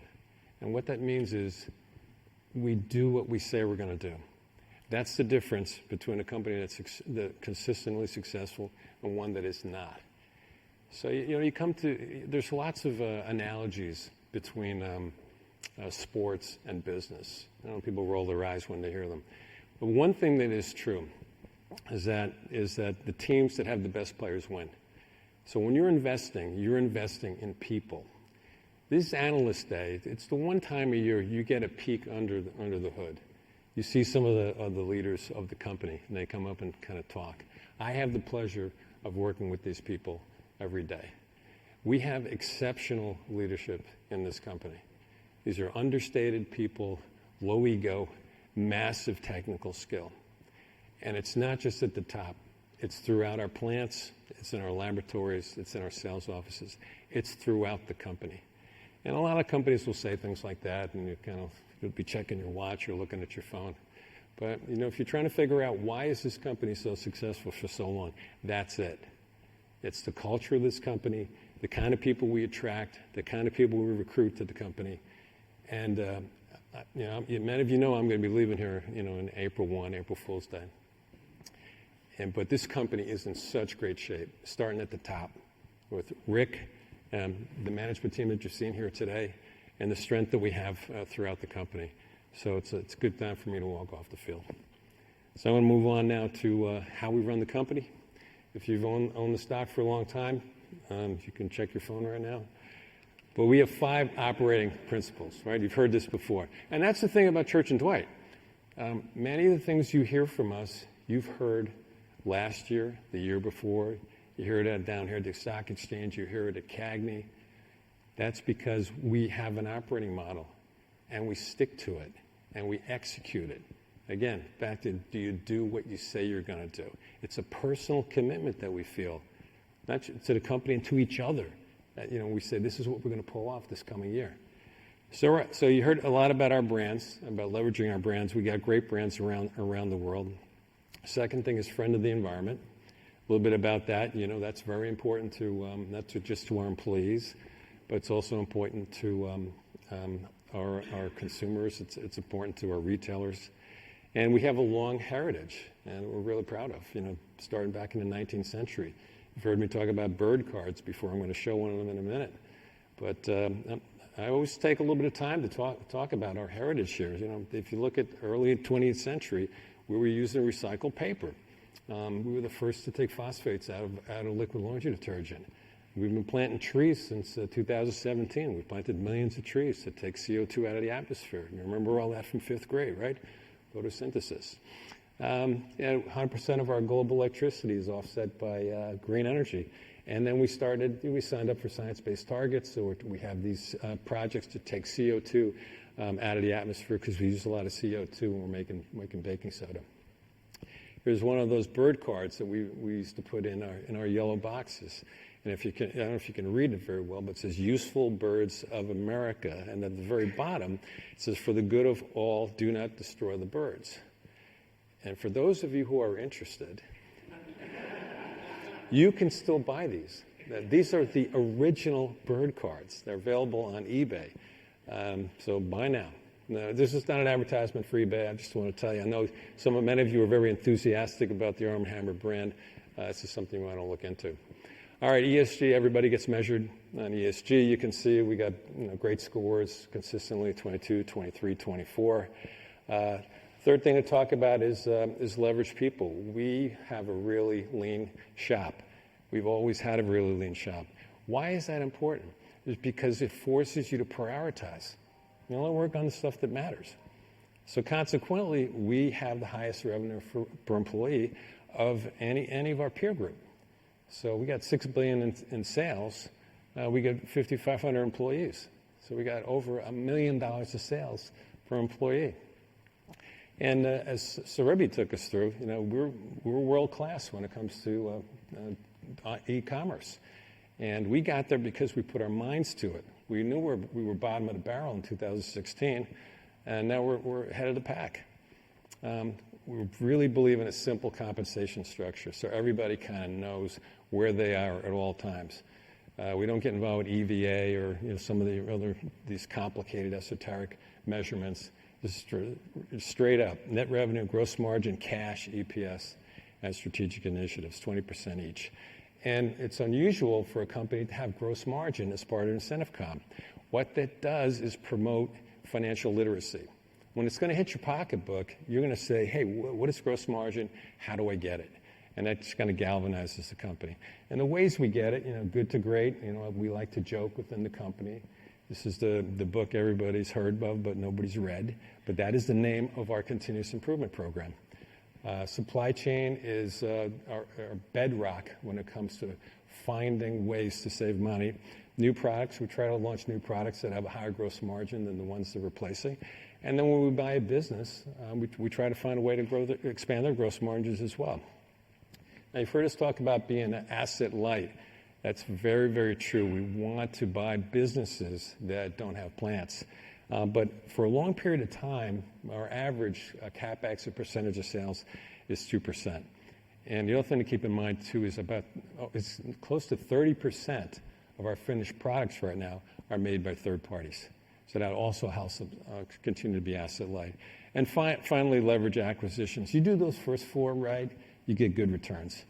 If you're good at acquisitions, which we are, which Rick took you through earlier, we're good at identifying, targeting, acquiring, and integrating. And you can blow it on any one of those three. You pay too much or you don't integrate it, a disaster can happen. All right, you've seen this slide before, long history, got a bit of a drought, 23, 24, but not for lack of trying. And now Rick's going to come up and take you through the 2025 outlook. All right, so let's turn to the 2025 outlook. We announced today that we're going to have a top-line expectation of 3 to 4% organic, 25 basis points for gross margin expansion. You'll hear we have a little bit higher than historical inflation, more like 3% versus 2%. Marketing, 11% plus, probably in the range of 11 to 11.4. So it's incremental because we're driving share gains. Leverage SG&A, and 7 to 8% EPS growth. And we expect to generate, again, $1.1 billion or so of cash flow, CFO. So we have a long track record of this growth. 2.5 to 3.5% is our outlook, but if you look at the track record, it's 6%. Why is that? It's M&A. We historically also do M&A. Organically, expectations 3 to 4. 10-year average is 4. And that 3 to 4 is largely volume driven. And that's been the case for not just 1 year or 2 years, but for over a decade. It's our history. It's volume-driven growth. I mentioned this earlier, gross margin expansion in 2025, 25 basis points. It gets us right back to 2019 levels. We believe we have more room to run as we have this productivity program that's a muscle, similar to how Carlos described the MPD and innovation process. It's analogous to how we do productivity. And we also have some fast-growing acquisitions that have higher than corporate margins. Speaking of margin, I'll talk about 2025 really quick. Volume and mix largely give it a little bit of a benefit of 30 basis points is our expectation. A drag of 150 basis points, and then offset by a large degree to productivity. That's what gets us to the 25 of expansion. And costs, I mentioned this earlier, but it's probably 40% or so from a commodity-based perspective, and that's ethylene and resins are up and natural gas is up. But more so, it's also depreciation for new capacity. It's putting in new 3PL in the Northeast. It's other higher costs for our partners, co-packers, as Matt mentioned. Marketing spend, 11% plus is the expectation in 2025. And then SG&A is leverage. Leverage while making investments for what matters in terms of building capabilities, e-com, international. And then we've had a long track record of high single-digit or even double-digit EPS growth, and we expect 7 to 9% or 7 to 8% in 2025. And we put this in the release as well. There is some phasing, right? We're supporting some innovation with marketing in the front half of the year. We have a little bit higher revenue growth in the back part of the year. And so that's why there's a little bit more phasing of EPS growth in the second half. This is my favorite slide as the CFO, and it's probably still going to be one of my favorite slides in the future. And why is that? It enables us to do a lot of things. 115% free cash flow conversion means we can go do capital allocation, right? Cash flow matters more than most. And we get there a few different ways, but one of the ways we get there is we have a strong, tight way we manage working capital. We've gone from 52 days down into the 20s. We expect this to further improve as we look forward. And our balance sheet's never been stronger. 1.5 times debt to EBITDA. And that means this is the highest number we've ever had on this page too, over $6 billion of firepower. This is dry powder to do M&A. This is fantastic. And this leads to what is our use of free cash flow? What's our capital allocation? Well, number one is M&A. Just because we haven't done a deal in the last 12 months or 24 months doesn't mean we're not working really hard at looking at deals. I would tell you that the ELT spends a lot of their time looking for the right deal. We think the number one value creating opportunity is looking for the next business or brand to buy. But we're going to be picky and fussy as we go through that process. Number 2 is CapEx. Number 3 is MPD. Number 4 is debt reduction, although that's hard to do when you've prepaid all your debt. And so now we just have fixed debt. And so we're waiting for a great acquisition to go borrow some more one day. And then return cash to shareholders. Matt covered this. We're not a capital-intensive company. This matters when you look at free cash flow conversion. And then finally, dividend increase, long track record. I don't know what's longer than long, but 124 years is decades, a century or more of paying a dividend. Credibility, consistency, that's what Church & Dwight is known for. Now, before I ask everybody to come up, I do want to acknowledge that we have a huge amount of confidence in our future, okay? And that you heard it from each person today, whether it was Mike on international, Saravia on digital. I talked through the U.S. business. I talked about our outlook for M&A. And the nuance there is it's just not in the U.S. We're looking at M&A both domestically and international. A year ago when Brian was here, who happens to be sick today, we told you that his team increased by 300%, right? So he went from 1 person to 4 people. So we have people in Europe. We have people in Singapore and Asia. So the focus on M&A is alive and well. I also want to acknowledge Matt. And Matt has been here for 18 years, right? And we just did a quick montage of New York Stock Exchange. He embodies the culture of this company, okay? We are where we are because of Matt Farrell to a large degree. Like you just heard him talk about people. You just heard him talk about leadership. We are unique and different, and Matt's a big reason why. Here's a quick look back. So Matt joined the company back in 2006, $2 billion revenue company. Now it's a $6 billion company. Market cap was $3 billion. Now we're $26 billion. But more than that, he's added capabilities, right? Capabilities like e-com, like pricing, things that we do that we take for granted. One of the great things about our culture is we're not insular. If there's something that we see that we think we can go after, we're going to run as fast as we can with speed and urgency in order to execute it. A lot of that, again, Matt certainly did that. So with that, I'll invite everybody else up, and we'll take questions.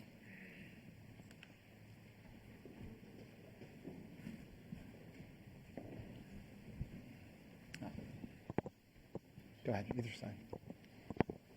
Anywhere.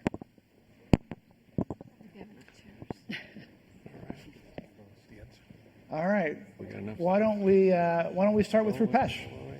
Do we have microphones, Jill? Hang on. 1 second. We got another seat? There we go. All right. Okay. Thanks for taking my question. So maybe just starting with the vitamin business. So a lot of enthusiasm on the innovation. And I think you ended the year with a double-digit decline. So how are you thinking about the vitamin business from a sales perspective this year? Yeah, so the vitamin business is one where, look, like I said in the comments, we really did break glass. We're moving with, these aren't little I innovations. These are big I innovations in our opinion. So we're going to put the whole full force of the company behind that to launch them the right way. Our new CMO, Stacy's working with our leader, Bruce, to really make sure that we're telling the consumer the real core benefit again. So, look, do we think the business is likely going to decline a little bit for a little bit longer? Yeah, we do. But what we want to see is an inflection point. And these innovations are going to help give us that confidence for an inflection point. Great. And then maybe my one follow-up question, just on Hero. So you're in 40 countries, going to 50 countries. Just curious if anything surprised you. And then as you look at consumption growth within international markets, like how that's trending versus your expectation. Yeah, I would just say Hero's been a fantastic brand in the U.S. And as Mike alluded to, he to go out, usually it takes us 2 years, 2 to 3 years to roll out a brand from the U.S. acquisition to our international subs and distributors. But to do this within such a short time, to be in 40 countries is fantastic. Mike, you want to talk about some of the opportunities? I think my mic's. Yeah, I'd say what we saw in the U.S. and what we're seeing internationally is the same story. So what I would say is early on we got into most of our subsidiary markets, not all of them depending on registration timing, but those markets that we've entered, we're already in number one positions in patches really quickly, in some cases already number one in acne, and that's just with sort of the core suite of introductory SKUs. We haven't even tapped into the innovation pipeline yet. So many of the 40 countries that we've talked about, those are really early days. We're seeing really strong excitement and really good takeaway off shelf. So the consumption rate is where we expect it to be, actually much further than that, and that's before we've introduced NPD. Yeah, I would tell you a quick story, Rupesh. I've been traveling a lot with Mike, and we have brand camps all over the world. And we had one in Vietnam, we had one in South America, I think in the Dominican, Punta Cana, yeah. And the distributor for South Africa was there, and he was one of the first to launch. And he was giving just case studies after case studies on Hero to all these other countries, because it was, he represents many other companies as well. Number one SKU by far across all the companies that he represents. So I think that little microcosm is going to play itself out in many countries. Yeah, Dare? Thanks. So, Rick, Matt spent a lot of time talking about how the organization's in a great place, but there's always a chance under new leadership to, refocus in specific areas or emphasize different areas. I'm just curious, any initial thoughts under your leadership as to maybe where you'll double down on or areas you'll emphasize more?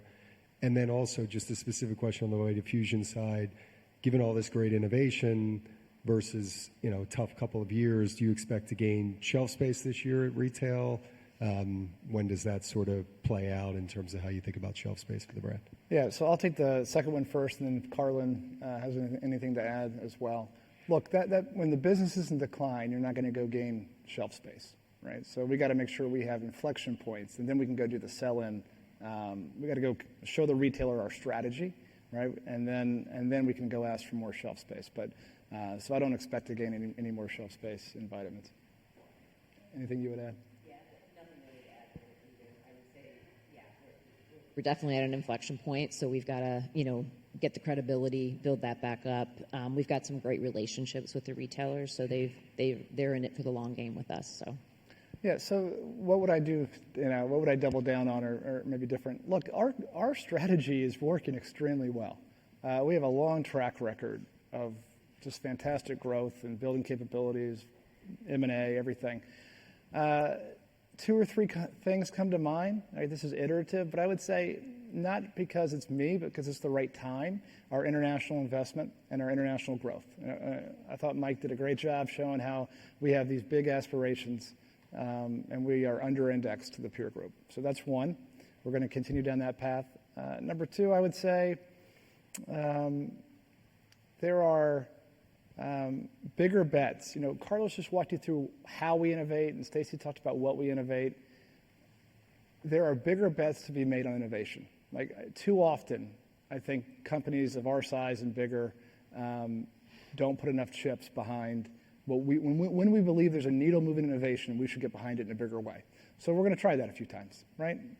And then maybe the third is there are a handful of brands that we own. We own 80 brands. There's a handful of brands, in my opinion, and then we're going to work through this as a team on which ones they are, that they could be bigger. But they are poised for more success. But stay tuned on that one. Yeah, Andrea? Thank you. Congrats to both of you again on the new chapter. So just thinking of the appropriate, a lot has been in CPG thought about the appropriate level of investment And given that you're correctly branching out to more categories or in a way a lot of more international, is 11% appropriate as it was in the evergreen model up until the level that you are now? And then I have a question on M&A. What are the capabilities that you want, capabilities or categories that would rather have developed by externally or internally? Yeah, so on the marketing investment, I care less about 11% or 11.2% or 11.4%. I care the most about how our shares are doing. Shares are the marketing investments and input. The scorecard is how our shares are doing.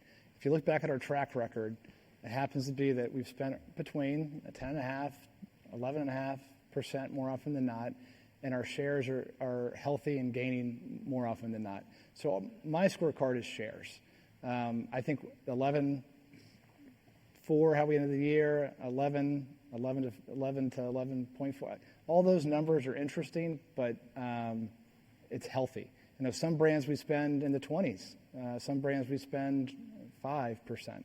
But it kind of matters for that brand. Either it's a household, personal care, it's different. So that's that one. M&A capability, Andrea, we don't ever go look at a category. That's just not how we work, right? We can only buy what's for sale.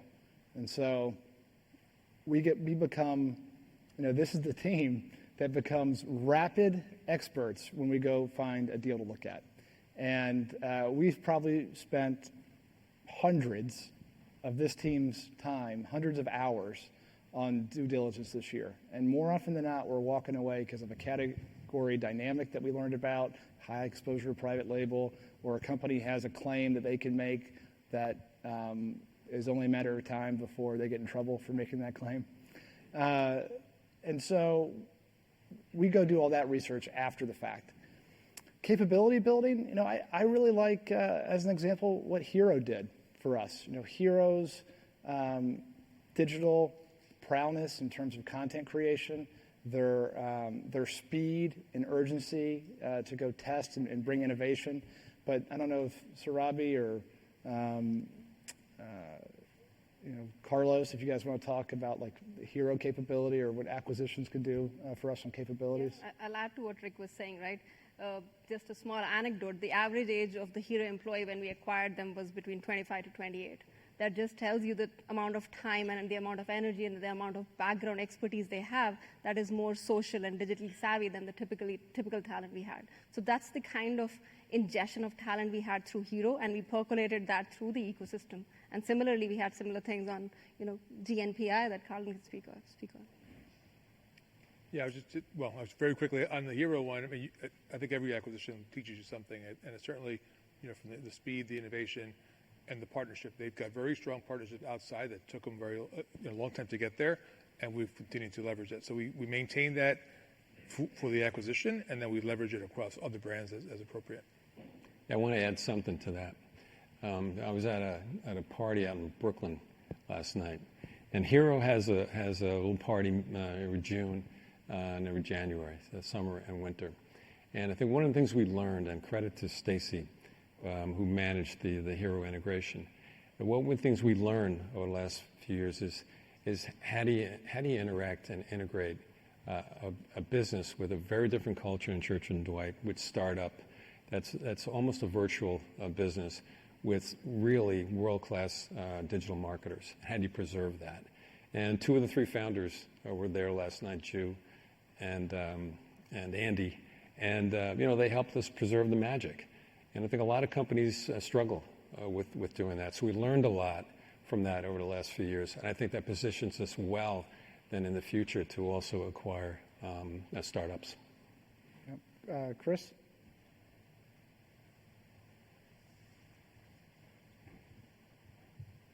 Can I just ask about category growth going into 2025? I think sitting here a year ago, you established a 4% evergreen target. The outlook for this year, 3 to 4%. What are you embedding from a category growth perspective? Is that a little bit different from how you saw the world a year ago? I would assume yes.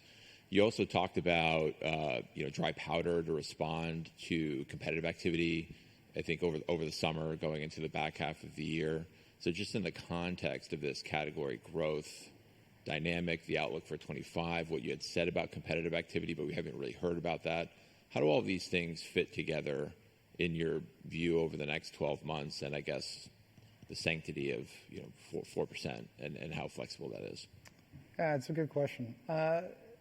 Rewind the clock a year ago. Remember we said January through May categories, not us, categories were growing 4.5%, right? That's kind of a different window from where we are right now, but categories were off and running. Then in the summer we said categories in general were growing closer to 2.5%. That's what happened for the balance of the year, 2.5%. And you just saw the category slide that I put up, and overall categories grew 2.7%. I would say our fundamental baseline of understanding is categories are going to grow around that 2.5% growth rate next year. And we're going to continue to take share, and that's how we get to a range of whatever it is. Could be better, could be worse, but that's why we gave you a range of 3 to 4%. From a promotional perspective, I would say actually, laundry is a good example, but laundry is pretty consistent as you look sequentially a bit. Litter's up a little bit. Litter's driven by a competitor who's still trying to get some of their share back. I'm happy to say that we kept over 50% of our share a year ago when that issue happened for them. So really happy where we ended up. So promotional levels, are back to normal is what I would say from the pre-COVID perspective, and all that mixes in, and that's why we gave you a range of 3 to 4%. And if categories do better, we'll do better. If our shares do better, we could do well also. Anything you'd add? Yeah, I'm sort of the old man, the macro environmental guy.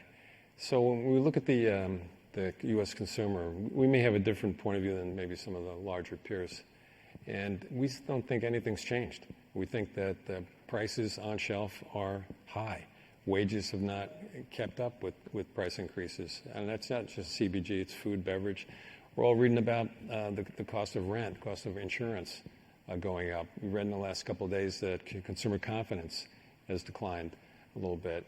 And interest rates are still high. So we'd say things really haven't changed from our point of view earlier in 2024. And we said, hey, we see an inflection. We think things are turning down a bit.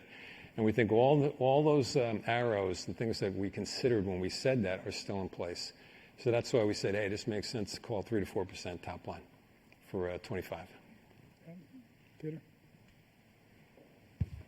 Maybe just to follow up on that, just, kind of the phasing of the growth, right? So 1Q, 2% organic sales growth, pretty decent step down from what you just delivered in the fourth quarter.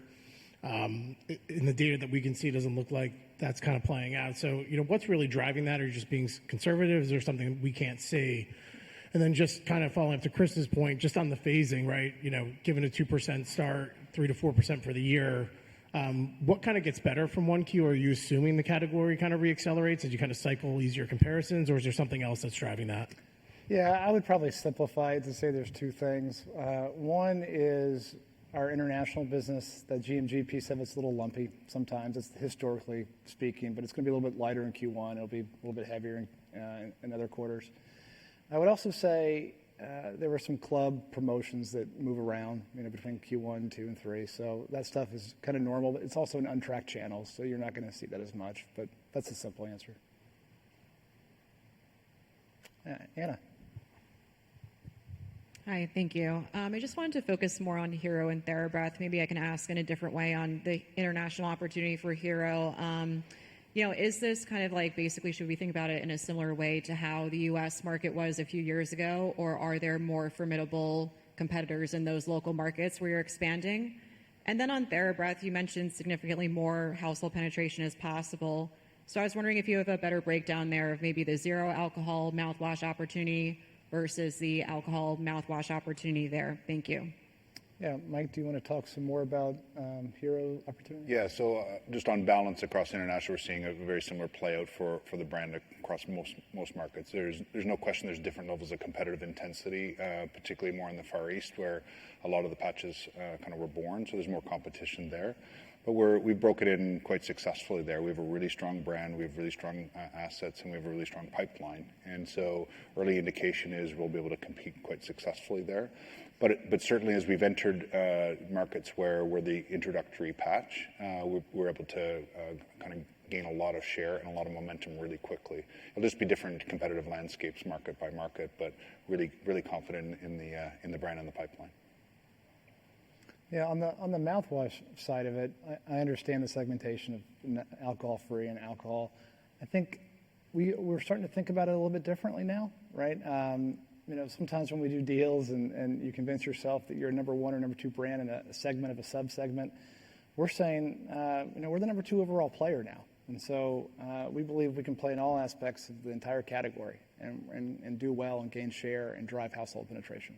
Hey, here's a little bit of some numbers, because we're maniacal about numbers. The mouthwash category grew 3%, but you look at alcohol and non-alcohol. Say non-alcohol is growing 7%, and alcohol's down 1%. That's the math. So all the growth is on the non-alcohol side, and that's where we sit, and that's where the category is growing. Yeah, Olivia? Thank you, and congrats to both of you. I want to talk about gross margin a little bit and a more muted gross margin expansion target for this year. So can you talk about the building blocks there? Seems like a lot of the innovation is more premium end. So what are the offsets that's holding back further expansion, particularly since it's part of the comp structure? And it's not material for you, but have you assumed more headwind from tariffs? It just came across the wires that it's 25% Canada, Mexico, 10% China. So if you could talk about maneuvers to offset that, that would be great. Thank you. Yeah, so in terms of supply chain and gross margin expanding 25 basis points in the face of higher than normal inflation, we think is really good. So remember, historical inflation for us is 2%. You can go back for a decade or longer and see that. Then COVID happened and it got a lot choppier. Innovation's premium. Yes, we have fast-growing businesses at a higher margin, but this headwind is still inflation, and it's moderate inflation is the word we used in I think the release and elsewhere. So we're doing really, in my mind, a really good job by offsetting inflation with productivity. Our productivity program is running on all cylinders. Rick Spahn or Carlos, would you guys want to talk about anything from a cost perspective that you want to highlight? Yeah, so just from an input cost standpoint, the inflation we're seeing is largely on, from a commodity standpoint, on ethylene, which impacts high-density polyethylene for us, post-consumer regrind as well. Natural gas is up. So those were headwinds that we had, but as Rick referenced, our productivity program is alive and well and more productive than it ever has been. We had a fantastic year last year. Yeah, and then your second question really on tariffs. Tariffs are,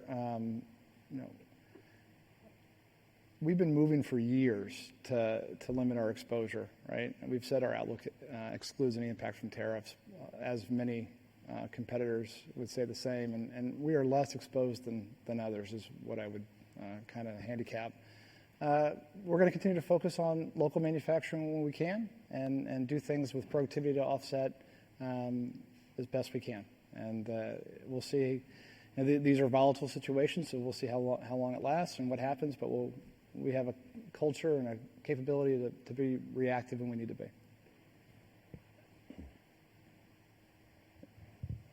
Javier? If you could expand in two categories, again, vitamins, sorry about that one, but hopefully from a different angle, to what extent what is happening in drugstores has been incorporated into this repositioning or re-upgrade of the business. A lot of the category is now growing online, not the drugstores, and to what extent private label, from the drugstore point of view, is making the whole thing more difficult given the struggles of the channel. So that's point one. The other is on detergents. How important is it that now you kind of like finally crack kind of like a best or the mid-tier, something that you tried before, now you have it, it seems that it's gaining a lot of traction. Does it translate into more shelf space? This is a big category. If you can expand how important it is strategically that your largest category, you seem to have a breakthrough. Thank you. Yeah, I mean, Arm & Hammer Laundry, I'll start with that one. Good, better, best situation. And we are extremely pleased. You know our history. You know that we tried to launch OxyClean into premium detergent. It didn't work. There was consumer confusion on the brand to be an additive versus a laundry. Arm & Hammer, there's no confusion at all. And the incrementality is better than we expected. So when you hear Carlos talk about, we have a high bar for our MPD, incremental net sales. It's not a gross amount. It's not how much it sells. It's the incremental net cannibalization. And that is beating all of our metrics on incrementality. So it is working. The consumer is really pleased. Our reviews are really, really strong. Carlin, anything you would add on just your assessment of Deep Clean and the acceptance? Yeah, I think on the laundry side with Deep Clean, we're very, very pleased with what we're seeing. The retailers are pleased as well. So, this was a piece of innovation that we worked for quite a while on. It wasn't just us developing it and taking it in. So we were very collaborative in how we approached it. And I think the consumers are definitely speaking, in terms of where we're picking up the incrementality piece, probably to a greater extent than we even expected. So. And then, Javier, your second question is around the vitamin. And I can't go into a lot of detail here, but I would just tell you our strategy is applicable to classes of trade that we play in. It's applicable to what segments we play in. And a part of it is definitely the online strategy as well. Half of all vitamins are sold online. A third of all gummies are sold online. And so to win in the category, you can't just look at bricks and mortar and Circana data. You really have to be a little bit more broad than that. And that is a big future for the gummy business, is what we do online. Steve Powers. Thank you. Two questions, if I could. The first one, just to kick the tires a little bit on the ERP upgrade that you called out in the release. I'm assuming those costs are cash. Just clarify that. And then any risks or timing that may impact on sales cadence throughout the year as that rolls through. And then the second question is actually for Carlos. I don't know if there's a way to do this, but maybe of all the innovations that Stacy laid out for us for the first half, are there one or two that you would highlight that sort of uses a case study that says, just exemplify the new product development and kind of highlight capabilities that exist today that maybe you couldn't have brought that product to life 5, 6, 7 years ago? Thanks. So on the ERP upgrade, no revenue recognition issues in 2025. That project won't go live until Q1, Q2 of 2026. So, Kevin, anything you want to add on SAP and the ERP system? No, it's the SAP system is the lifeblood of our operation, and it's what enables a lot of what we heard about today. Technology drives our ability to acquire and grow. Yep. Carlos? Yeah, we talked a little bit about Batiste. I talked about how we got there, so that'll be one. But I think, kind of that blue box with the upper right, that's what we get excited about. Hardball to me is another example. That's the litter. That's extruded sorghum. It's not the clays that are typical in this category. So that's a great example of open innovation. We went outside, found a partner that had the technology. We needed to change it and adapt it. So we brought it in-house, added our expertise on top of that, some of the aesthetics and fragrance work. And the other one example is, it was about grains. And again, that team was used to dealing with clays. But we've got food people, we've got food nutritionists in the building that say, okay, we know how to technically extrude grains and put those together. So it's identifying it, bringing it up, and then meshing some of these things together. So it's almost like that number I threw out, the 50%. Everything's got a little bit of a story, and sometimes, frankly, it's hard to pinpoint one of the innovation sources as why the innovation worked. It's how they kind of come together. So I think those are two, and you can go down the list. The sheets. We talk about sheets as a first branded product out there with sheets, but we were doing that internally and a lot of design thinking and working with the consumer directly, and they just kind of led us to that form. So that's another skill set of doing R&D work with design thinking with the consumer that got us to a form that is really delightful for them. Yeah, Bonnie? All right, thanks. I just wanted to ask about international. Rick, you sounded very excited about the growth and the opportunities there. So hoping for a little more color on the differences of growth that you're seeing in Global Markets Group versus the subsidiaries, and then maybe where you see the most upside. And then a second part of this is as you think about expanding and getting into new markets, how do you evaluate the risks getting into some of these new markets and opening them, and any learnings that you've had from past, and what you're doing maybe differently and doing better? Thanks. Yeah. Okay. Well, you read me right. I am excited about it, and it's broad based. It's geography and the countries we go into, the brands that we're bringing, some brands that we're going global with. OxyClean is the example that Mike gave in the deck, and I thought it was a really good one. The distributor that we bought in Japan. There's other countries just like that story that will play out in my mind over the next 5 years, and it's all about. We're probably 20 years behind most CPG companies on their way, and you can get there if you have a great brand portfolio like we do. Like we get a lot of acceptance when we go to a country when we have a new brand for a retailer. But that's also why we put M&A high up there on the list for international. Like for the first time ever, we're going to say, yeah, you know what, we want to buy incrementality. We want to buy some brands and build that capability in other countries. So, Mike, anything you want to add? Yeah, what I'd say is I think from our current position is we're encouraged because we've got broad-based growth across the network. So, and I'd probably think about it in three ways. We've got kind of established subsidiaries that are kind of more mature, that are growing faster than market rate. So that's good news. Those are kind of the Canadas, the UKs, the Frances. We've got a couple subs that are newer, like Germany and Mexico, that are seeing double-digit growth. So those are really strong contributors for us in mature markets. From a Global Markets Group perspective we're seeing good broad-based growth across multiple regions. For 2024, I'd point to LATAM and probably Eastern Europe as being two kind of standouts. But we've had great growth rates in India, Middle East, and we've had pockets of growth in country by country. But I think to answer your question around how we evaluate is every country is a little bit different, and our route to market, how we partner, how we the competitive intensity market by market. That's all going to be a little bit different. What brands we can register, which ones we can't. So we're quite thoughtful about where do we have the right to win from a portfolio perspective, what brands can open the door and create scale. And there's more commonality than not, but there's going to be nuances market to market. But that's the way we're approaching it. Yeah. Filippo? Thank you.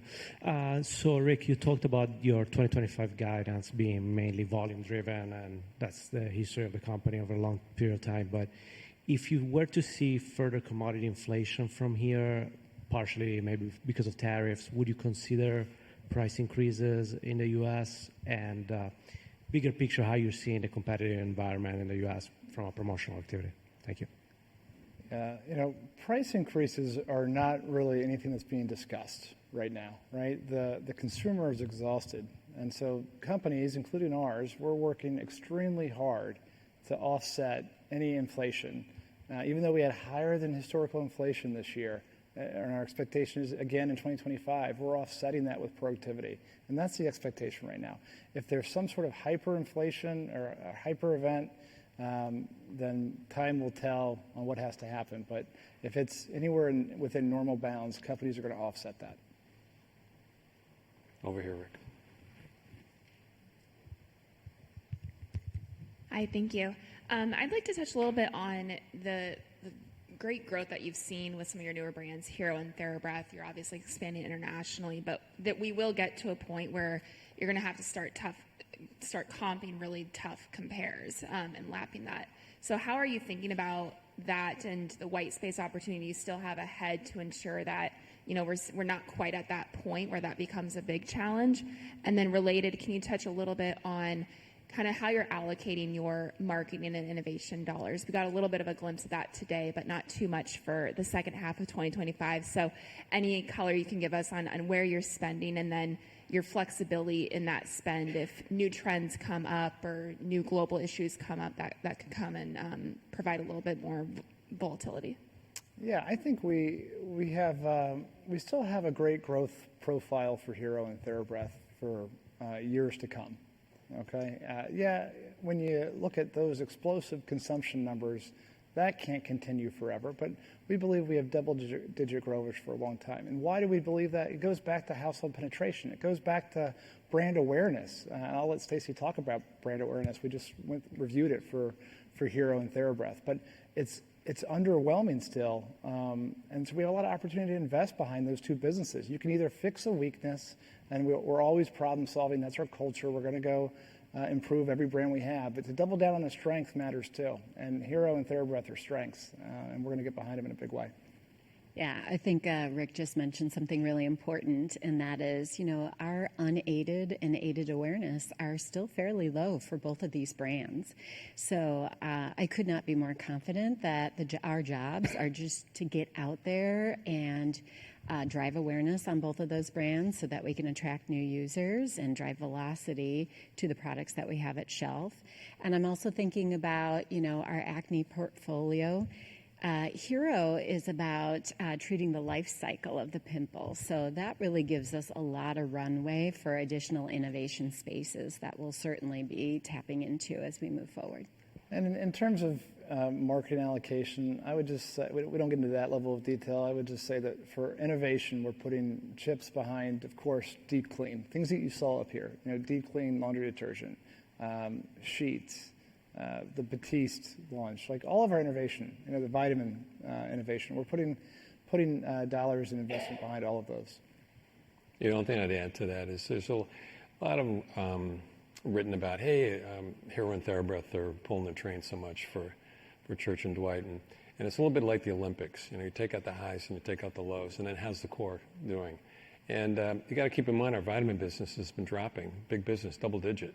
And yet we're still growing over 4% on an annual basis. So you always got to look at context when you start pulling things in and out. All right, Matt, you want to close this? Any other questions? All right. So this is my final trip to the stock exchange. A few people have asked me about how's that going today, and my response is that it feels like it's happening in slow motion.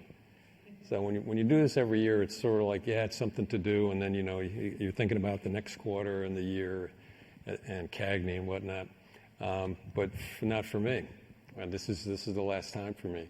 So I'm going to enjoy it today. So thank you all. Many of you are become friends over the years. Many of you I'll see at CAGNY. Looking forward to that. But then April Fool's Day, April 1 will be my last day with the company.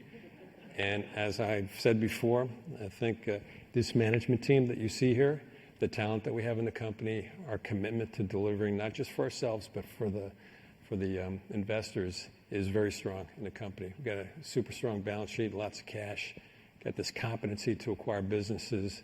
This is a great company to bet on. So meeting is adjourned. Thank you.